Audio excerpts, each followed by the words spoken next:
नमस्कार दोस्तों, आप सबका स्वागत है कृष्ण प्रज्ञा यूट्यूब चैनल में। दोस्तों, क्या आप जानते हो वेद के नियम का पालन न करने से क्या होता है? क्या आप जानते हो क्या हम सिर्फ हर वक्त पाप करते हैं? बहुत ही महत्वपूर्ण प्रश्न है दोस्तों। अगर ये आपको जानना है तो आपको भगवद गीता का जो तीसरा अध्याय है उसमें से 16 नंबर का श्लोक आपको जानना बहुत ही ज़रूरी है। चलिए देखते हैं कि क्या है वो श्लोक। हमारा श्लोक है ये।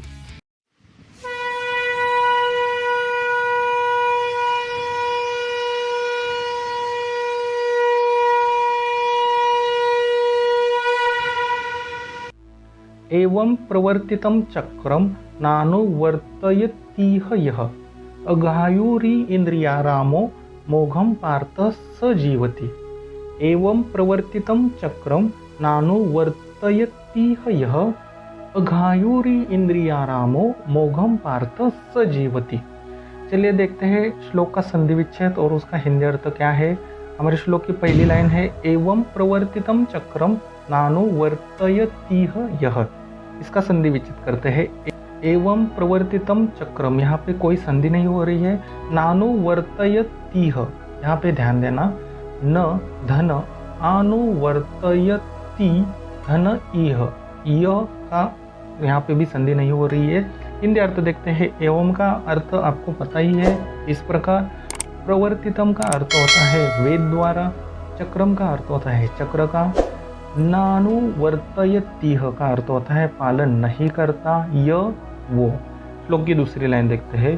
अघायुरी इंद्रियारामो मोघम पार्थ स जीवति। इसका संधि विच्छेद करते हैं।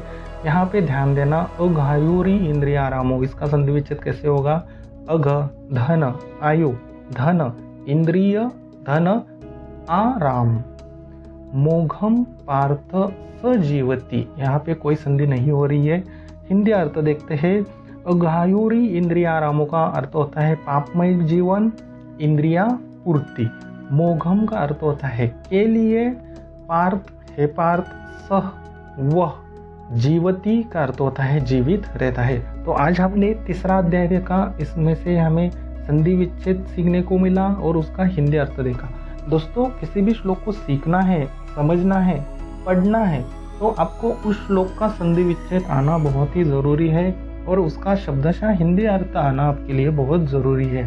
चलिए देखते हैं संस्कृत श्लोक कैसे पढ़ते हैं, श्लोक का हिंदी अर्थ क्या है। यहाँ पे 2 बार श्लोक बोलूँगा, कृपया करके आप भी पीछे से श्लोक बोलने का प्रयास जरूर कीजिए। एवं प्रवर्तितं चक्रम नानुवर्तयतीह यः अघायुरी इंद्रियारामो मोघम पार्थ स जीवति। एवं प्रवर्तितं चक्रम नानुवर्तयतीह यः अघायुरी इंद्रियारामो मोघम पार्थ स जीवति। भगवान श्री कृष्ण अर्जुन को क्या बोलते हैं कि हे अर्जुन, एवं प्रवर्तितं चक्रम नानुवर्तयतीह यः, अर्थात इस प्रकार यानी कि कौन सा प्रकार? जो हमने पिछले श्लोक में देखा था कि कर्मयोग और सांख्य योग जो व्यक्ति अपनाता है वो ब्रह्म कहलाता है। और ये जो चक्र है ब्रह्म का, इसको इस प्रकार बोला गया है। इस प्रकार वेद द्वारा चक्र का पालन नहीं करता वो, ठीक है। दूसरी लाइन में क्या बोलते हैं? अघायुरी इंद्रियारामो मोघम पार्थ स जीवति। बहुत ही महत्वपूर्ण है। पापमय जीवन इंद्रिया पूर्ति के लिए हे पार्थ वह जीवित रहता है। भगवान विष्णु के द्वारा जो वेद उत्पन्न हुए हैं और उसमें जो कर्म योग और सांख्य योग का जो चक्र है उसका पालन अगर हम नहीं करते तो हमारा जीवन कैसे होता है? पाप में जीवन होता है और हम सिर्फ इंद्रिया तृप्ति के लिए ही जीवित रहते हैं। इंद्रिया तृप्ति के लिए जीवित रहने से हमें मोक्ष नहीं मिलता। मोक्ष प्राप्ति के लिए आपके सामने सबसे बड़ी दीवार है आपकी इंद्रिया तृप्ति के लिए जीवित रहना और भोग करना। और अगर हमारा जो लक्ष्य है मोक्ष प्राप्ति और इसके बीच में इंद्रिया तृप्ति दीवार बनती है तो ऐसे जीवन का क्या लाभ है? यही है इस श्लोक का अर्थ। चलिए देखते हैं श्लोक कैसे याद रखें विथ विजुअलाइजेशन। किसी भी श्लोक को याद रखने के लिए हम विजुअलाइजेशन की टेक्निक यूज करते हैं, आपको तो पता ही है। और विजुअलाइजेशन में हम 5 ज्ञानेंद्रियों का यूज करते हैं। आप भी विजुअलाइजेशन करते समय 5 ज्ञानेंद्रियों का यूज जरूर करना। भगवान श्री कृष्ण को आपने कुछ प्रश्न पूछे थे जो शुरू में हमने देखा था कि अगर हम वेदों का नियमों का पालन, वेदों का जो चक्र है उसका पालन नहीं करते तो हमें क्या नुकसान हो सकता है और क्या हम सदा पापमय जीवन जीते हैं, इसका प्रमाण क्या है। तो आंखें बंद कीजिए, भगवान श्री कृष्ण कुरुक्षेत्र की युद्ध भूमि पर है, आप भी है। अब भगवान श्री कृष्ण आपको जो कुछ कहते हैं उसको जीवन में जरूर उतारिए।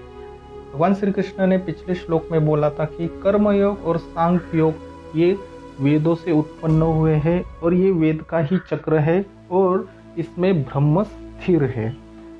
तो इस प्रकार यानी कि जो कर्म योग और सांख्य योग जो उसका चक्र है, उस प्रकार वेद द्वारा चक्र का पालन नहीं करता वो।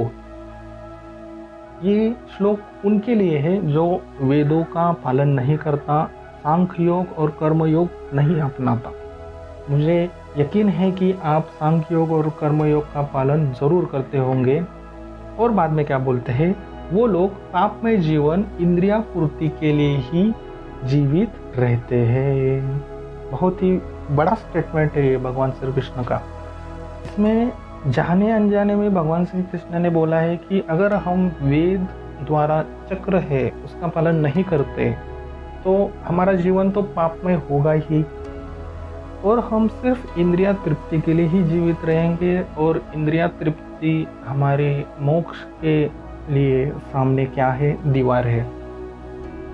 अगर हम ऐसे जीवन जीते हैं तो हमें मोक्ष नहीं मिलेगा, जो हमारा अल्टीमेटली गोल क्या है, मोक्ष है।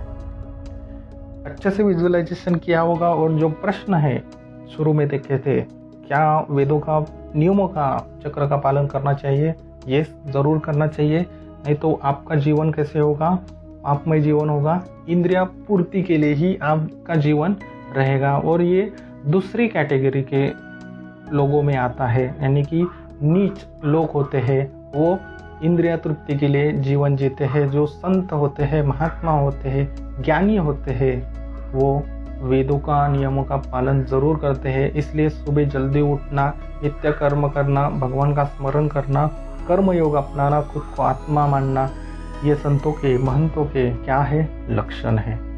आशा करता हूँ आप भी आज से खुद को आत्मा मानोगे, कर्मयोग अपनाओगे, जो कि भगवान श्री कृष्ण ने आज खुद आपको बोला है कुरुक्षेत्र की युद्ध भूमि पर।